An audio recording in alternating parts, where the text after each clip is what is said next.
আমরা যদি ভ্যাটের user ID এবং পাসওয়ার্ড দিয়ে লগ ইন করি, এখন কিন্তু এরকম একটা মেসেজ চলে আসছে।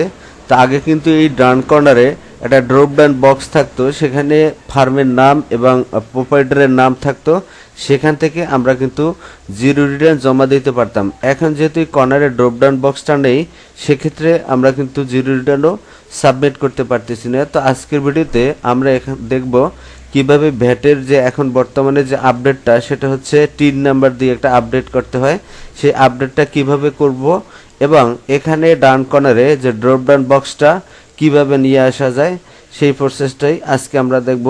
তো চলুন শুরু করা যাক। তো প্রথমে আমি যেহেতু লগ ইন করেছি, এখন এইভাবে আসছে। আমি এখন আপনাদের নতুন করে ভ্যাটের ইউজার আইডিতে লগ ইন করবো। আমি এখানে নতুন একটা ট্যাব নিলাম এবং ভ্যাটের ওয়েবসাইট যে সেখানে আমরা যাব। এখান থেকে আমরা এটাকে ক্যান্সেল করে আমরা এখানে লগ আউট করে দিলাম। লগ আউট করে দেওয়ার পর এখানে আমরা লগ ইনে ক্লিক করব। লগ ইনে ক্লিক করার পরে আমরা আমাদের যে ইউজার আইডি এবং পাসওয়ার্ড দিয়ে আমরা লগ ইন করবো। আমি লগ ইনে ইউজার আইডি বসিয়ে দিলাম এবং এখান থেকে পাসওয়ার্ডটা দিব। আমি এখানে পাসওয়ার্ডটা বসিয়ে দিলাম। দেন এখানে ক্যাপচার করে টিক মার্ক করে আমরা লগ ইনে ক্লিক করলাম। এখন এইখানে যদি আমরা ক্যান্সেলে ক্লিক করি, তাহলে কিন্তু এই আগের মতো যে পেজটা এভাবে ছিল। এবার এখন যদি আমরা ওকেতে ক্লিক করি, তাহলে কিন্তু আমরা যেভাবে আপডেট করব সেই আপডেটটা এখান থেকে করব। তো আমি এখানে ওকেতে ক্লিক করলাম। ক্লিক করার পরে একটু ওয়েট করতে হবে।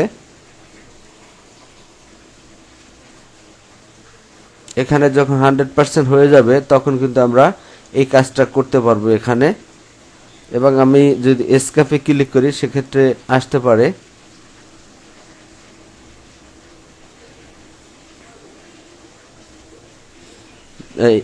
এখানে কিন্তু এই চলে আসছে। তো এখানে কিন্তু সবকিছু হাইড করা, যেহেতু এখানে কিছু এডিট করা যাবে না, যেমন 3 নম্বরের ঘর এখানে কিন্তু এডিট করা যাচ্ছে না। তো এডিট করার জন্য আমরা কি করব, এই যে ডান কর্নার অ্যামেন্ড একটা অপশন দেখতে পাচ্ছেন, অ্যামেন্ড, আমরা অ্যামেন্ডে ক্লিক করব।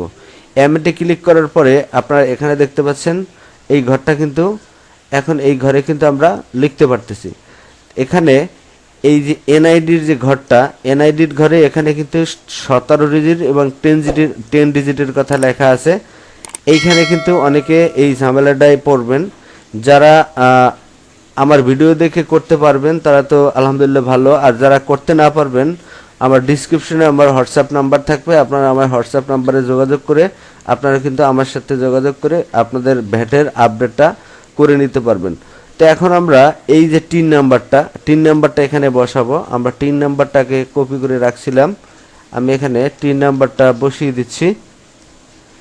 টিন নাম্বারটা দিলাম। টিন নাম্বারটা দেওয়ার পরে আমরা এখানে কি করব, এখানে একটা check save draft and submit, এখানে চেক ড্রাফট একটা চেকের অপশন আছে, আমরা এখানে চেকে ক্লিক করব। এখানে দেখতে পাচ্ছেন নো ইরর ফাউন্ড, তার মানে এখানে কোনো কিছু ভুল ধরে নাই। তো আমরা এখন যদি সাবমিটে ক্লিক করি, এটা কিন্তু সাবমিট নিয়ে নেবে। আবার অনেক ক্ষেত্রে আপনারা যখন এখানে 10 ডিজিট বা 13 ডিজিট থাকবে, সেক্ষেত্রে কিন্তু এখানে এই অপশন আসবে, এখানে নিবে না। এখানে শো করবে যে 2 অপশন কারেকশন, এরকম অপশন শো করবে।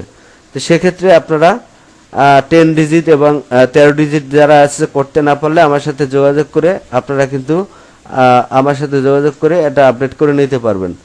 তো এখন আমরা কি করি, যেহেতু এখানে নো রেকর্ড ফাউন্ড আসছে, তা আমরা এখানে সাবমিটে ক্লিক করব। আমি এখানে সাবমিটে ক্লিক করলাম। দেন এখানে ওকেতে ক্লিক করলাম। এখানে লেখা আছে your sign up information has been successfully update, this system will automatic log out, please log in again to view your update information. দেখেন এখানে আমি ওকেতে ক্লিক করলাম। দেখতে পাচ্ছেন এটা কিন্তু অটোমেটিক লগ আউট হয়ে গেছে। এখন যদি আমরা 10 মিনিট পরে আবার এইটাকে সাইন ইন করি বা লগ ইন করলে কিন্তু আমরা এই কর্নারে যে ড্রপ ডাউন বক্সটা দেখতে পারবো। তা আমরা 10 মিনিট পরে আবার লগ ইন করে দেখব এবং আপনাদের দেখাবো যে এই কর্নারের ড্রপ ডাউন বক্সটা আসছে কিনা। আমরা যেহেতু বলছিলাম যে 10 মিনিট পরে যদি আমরা লগ ইন করি, সেক্ষেত্রে কিন্তু কর্নারের ড্রপ ডাউন বক্স আসবে। তো এখন আমরা লগ ইন করে দেখব যে কর্নারের ড্রপ ডাউন বক্সটা আসছে কিনা। তো আমরা এখানে লগ ইনে ক্লিক করব এবং ইউজার আইডি, দেন পাসওয়ার্ড দিলাম এবং ক্যাপচার কোডে টিক মার্ক করলাম। এবারে লগ ইনে ক্লিক করলাম। এখন দেখি আমাদের ড্রপডাউন বক্সটা আসছে কিনা। আপনারা দেখতে পাচ্ছেন কর্নারে কিন্তু ড্রপডাউন বক্স চলে আসছে। তা আমরা এখন ক্যান্সেলে ক্লিক করব। ক্যান্সেলে ক্লিক করার পরে আমরা এই যে আগের মতো এই অ্যারোতে ক্লিক করব, দেন এখানে ক্লিক করলে দেখতে পাচ্ছেন আমরা কিন্তু ড্রপডাউন বক্স সহ আমরা এখনো কিন্তু এখানে 3 মাস বকেয়া পড়ছে, 3 মাস রিটার্ন সাবমিট করা হয়নি। এই 3 মাস রিটার্নটাও কিভাবে দেবো সেই প্রসেসটাও আপনাদের তো আমরা এখানে দেখতে পারলাম যে ড্রপডাউন বক্সটাও কিন্তু চলে আসছে। তো আজকের ভিডিও এ পর্যন্ত। সবাই ভালো থাকবেন। আসসালামু আলাইকুম।